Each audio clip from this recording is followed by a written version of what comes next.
손흥민이 빠졌어도 우리는 괜찮다. 리버풀 팬들은 빨간 깃발을 흔들며 축제를 벌였지만 토트넘 원정석에 모여있던 몇 안 되는 팬들은 끝모를 절망에 빠졌다.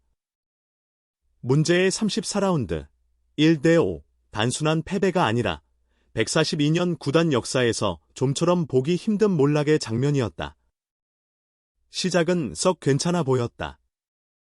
전반 4분 크리스티안 로메로가 예상 밖의 강력한 중거리 슛으로 알리송의 장갑을 가볍게 테스트했고 토트넘 벤치는 그래, 우리도 뭔가 해볼 수 있어라는 착각에 잠시 도취됐다. 그러나 착각은 오래가지 않았다. 11분 모하메드 살라는 안필드를 가로지르는 번개 같은 침투로 하이라이트 첫 장면을 장식했다. 그리고 그 뒤로 살라를 단독으로 막아내야 했던 자원이 누구였느냐. 손흥민의 공백을 메워야 했던 19살 마티스텔 거칠 것 없는 살라의 스텝오버 앞에서 텔은 순간적으로 멈칫했고 그게 후폭풍의 시작이었다.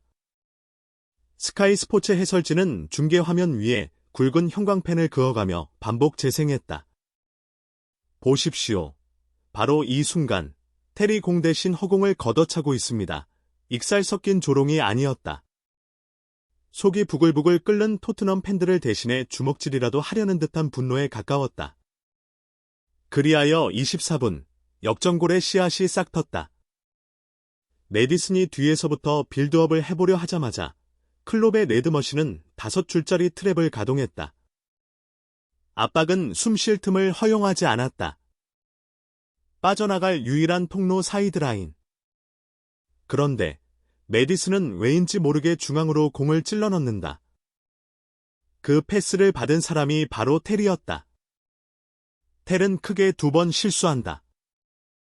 첫 번째, 사이드로 돌아서지 않고 다시 안쪽으로 파고든 것. 두 번째, 우도이기 쪽으로 보내야 할 패스를 골키퍼 방향, 그것도 그레이가 등지고 있는 위험지대에 흘려버린 것. 한순간에 모든 게 꼬였다. 안필드의 함성은 마치 봐라, 그럴 줄 알았지. 나는 거대한 합창 같았다. 그리고 베리발의 황당한 산책 장면이 나온다.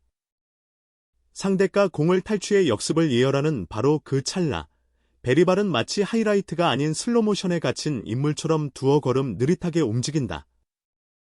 손흥민이라면 이미 40m를 전력 질주해 살라의 앞을 가로막았을 것이다. 하지만 그날 밤 손흥민은 벤치 옆에조차 없었다. 팬들은 이해할 수 없는 감독의 용병술에 분노했고 해설진도 노골적으로 리그 1위 리버풀을 상대로 유소년급 판단을 한 것이라며 맹폭했다. 전반 38분 두 번째 실점. 나폴리는 하프라인 근처에서 무리한 드리블을 시도하다 공을 빼앗겼고 네드 에로우처럼 뻗어나간 루이스 디아스가 쐐기를 박았다. 텔은 역재생처럼 뒤늦게 따라붙었지만 역부족. 스코어보드가 1대3이 되자 스카이 스포츠는 1912에서 13 시즌 얘기를 꺼낸다. 그의 18패로 리그 17위를 기록했던 토트넘 사상 최악의 시즌. 그러나 본을 여기서 한 골 더 내주면 역사책도 다시 써야 할 겁니다. 해설자의 목소리는 냉혹했다. 하프타임. 나커룸으로 들어가는 선수들의 표정을 클로즈업한 카메라는 한때 티키 토트넘을 외치며 신바람 난 축구를 약속했던 포스테코글루 감독의 고개 숙인 뒷모습을 비춘다. 그는 이 순간 수많은 질문을 떠올렸을 것이다. 손흥민 없는 우리는 대체 누구인가? 의료진은 왜 제대로 진단을 못했나? 그리고 나는 왜 이 어린 선수들을 이토록 자주, 이토록 큰 경기에서 내보냈을까? 잠시 시점을 바꿔보자. 손흥민의 부상 스토리는 축구판 메디컬 미스터리가 되어가고 있다.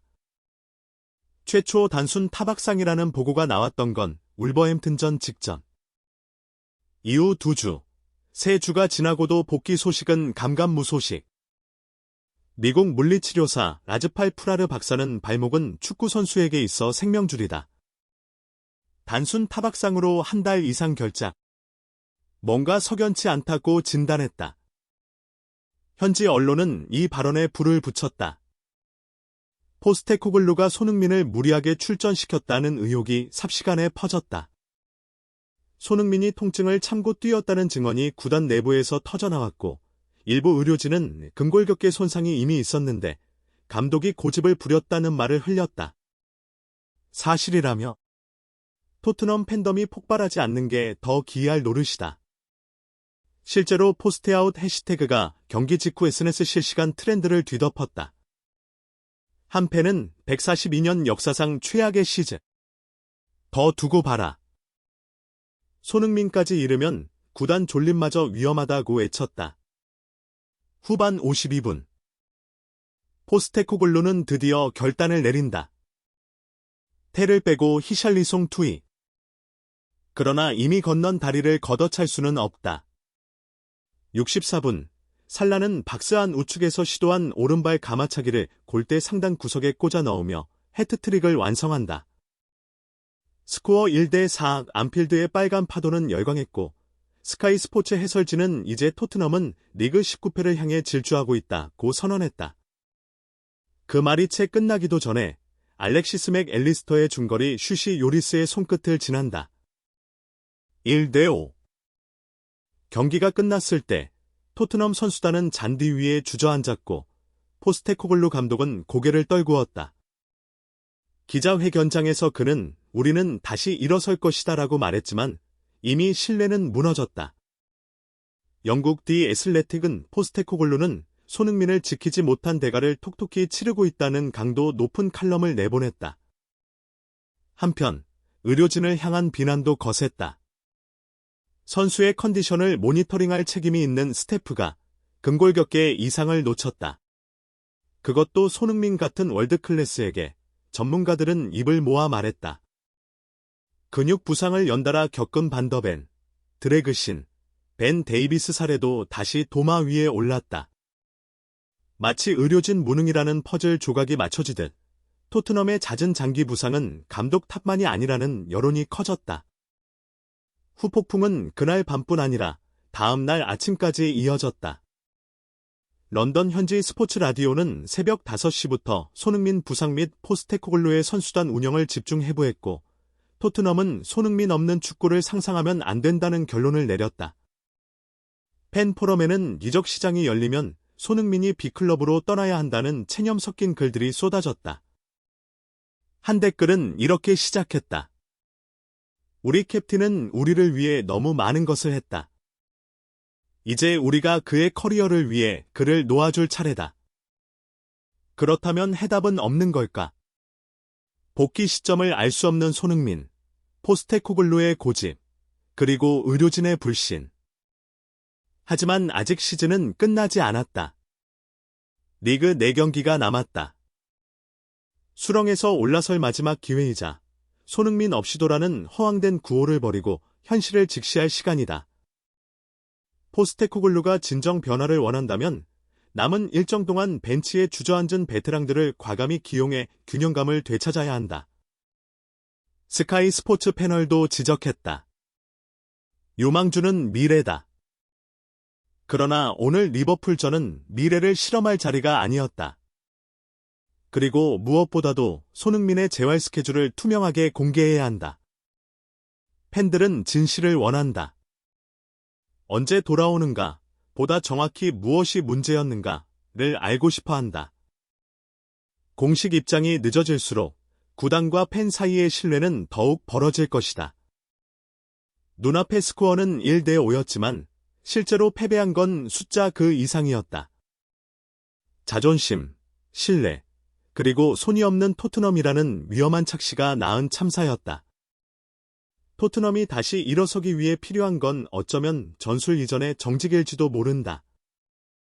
손흥민의 컨디션을 솔직히 알리고 의료진을 재정비하고 무엇보다 선수들의 체력을 존중하는 훈련 강도 조정.